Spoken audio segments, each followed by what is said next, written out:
Welcome back to Farm and Hammer, everyone. It has been a while since you've seen me. Last week I was supposed to be doing daily vlogs and I made it all the way through the week, except I missed the last day. I was just too busy, I had too many things going on. So didn't get that video made, but focus here, camera, there we go. But as I mentioned in previous videos, we're moving the main fall calving group every day now because we're running low on grass and they've got about a day and a half left of pasture. And so just to hopefully extend the grazing season a little bit, we're feeding a half a bale with the pasture just to hopefully keep them occupied and happy. And an update on the bulls, they're all doing well. I noticed the younger mature bull is doing a lot of breeding this year. He is pretty aggressive, which is an improvement from last year. So anyway, I found the spot. I'm gonna dump this hay. Cows already know what's going on. They remember hay season, so.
And for those of you wondering why I was unrolling the bale backwards, we got a lot of cows in here and a half a bale does not go a long ways whenever you unroll it properly. So I was doing it backwards just to make sure it comes out pretty thin. There's enough room for all the cows to get some. There's one of the bulls right there. Still checking for cows. And of course, just driving by making sure all the calves are healthy. We've had some gross weather the last couple days, so making sure all the baby calves don't come down with pneumonia or anything like that. So guys, as I had mentioned in previous videos as well, the group of calves here, they've since run out of grass, they're out of pasture, and so now we're gonna start feeding hay. This will be the first bale that they have ever had.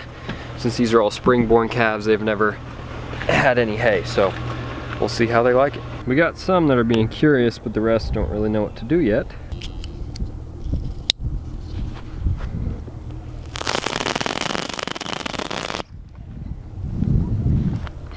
This knife is dull.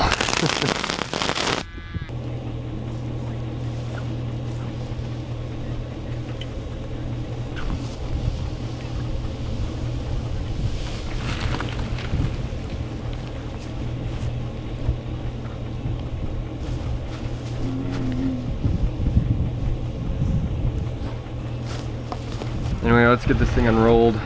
Looks like the calves have already decided they like some of it, so get this spread out so they can all eat. So all the calves have found it.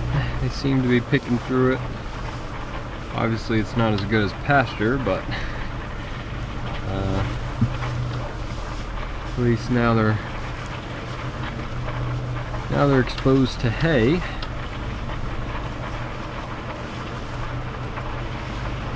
And this isn't super high quality hay. It's not alfalfa or anything. It's just average fescue hay, so it's not going to be any cow's favorite. But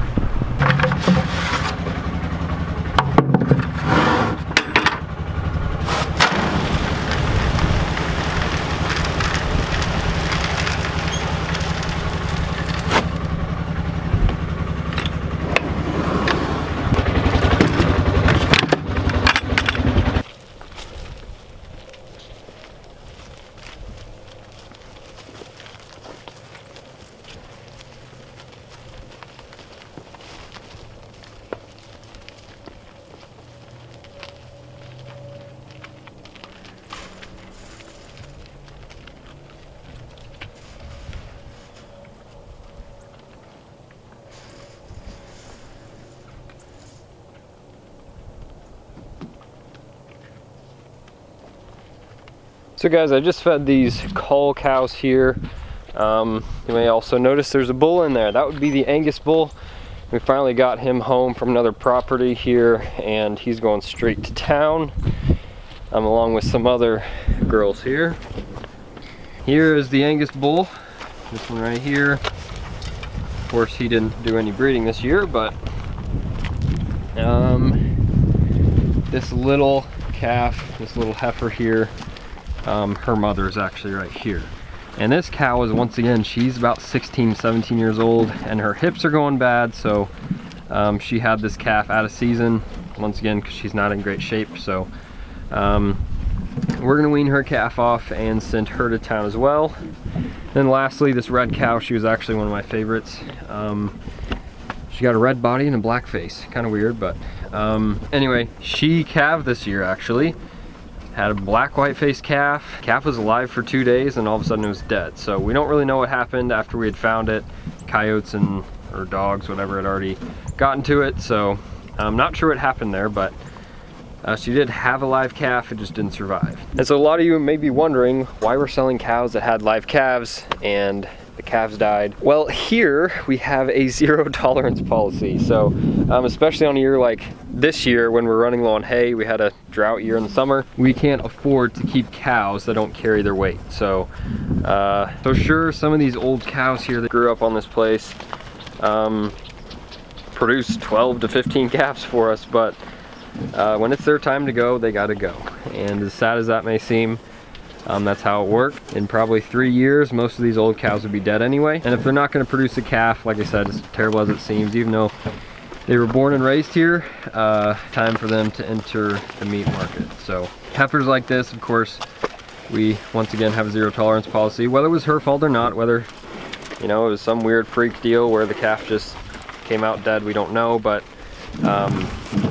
if she does not produce a calf, she ends up going to town. And once again, zero tolerance policy may seem kind of harsh, but it makes sense for a large cow herd, and it also makes sense for a small cow herd. If you're running 15 cows and one doesn't get bred, sure, you may be attached to it, but if you can only run 15 cows, you might as well have 15 cows that can actually produce a calf. So it makes sense all the way around if you're running 500 head, if you're running 20. And like I said, my dad's been building this cow herd for longer than I've been alive. That zero tolerance policy is really improving genetics here, and so most people are looking at a 90% pregnancy rate in cows, lower 90s.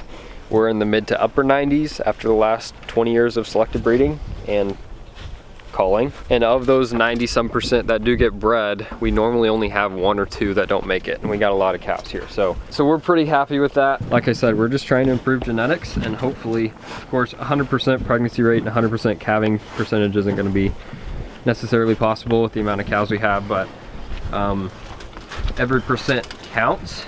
And so in the long run, all of this culling will hopefully be improving our genetics in our herd. So that just means we're selecting for more fertile animals, and if one of these cows lost their calf due to a genetic issue, hopefully we're getting rid of that genetic line. So anyway, that's the reason behind it. This old cow here, like I said, she's produced probably 13 calves for us, and I know we've kept some of her heifers back because she's a good cow, but once again, she'll probably die of old age here in a couple of years, and she isn't going to be producing a calf even though she's in decent shape for her age. From a business standpoint, it does not make sense to keep her around for 3 more years if she's not gonna bring some kind of cash flow in. So there's that red cow with the black face. You can see her there. Interesting color. And she always has great calves, that's why I feel bad about selling her. She's about 11 years old. One of my favorite cows. She has great calves. Never had a heifer calf. She's had bulls every single year, but anyway, sad to see her go. Wish her calf would have survived this year. But anyway, I just thought I'd shoot a video on these cull cows since we don't have too many very often, and since we got a decent group together, I decided better make a video on them while I got them. So yeah, 6 cull cows and 1 bull, and they're all gonna be going to town hopefully next week. And the thing is, right now the cattle market's pretty down, especially for fat cattle. So these cows aren't going to be worth much, maybe $400 to $600 a piece, depending on shape and age. And since they aren't producing a calf this year, you're losing money every single day you keep feeding them. So it's better just send them off, allow them to end up on someone's dinner table, and be happy with the fact that these cows produce well for you all these years. So anyway guys, I'm gonna sign off for the day. I hope everyone had a great Thanksgiving yesterday, and I hope that if anyone's out and about traveling, hopefully stay safe, drive safe, all that. Anyway, with that being said, thank you guys for watching. I will see you all next time.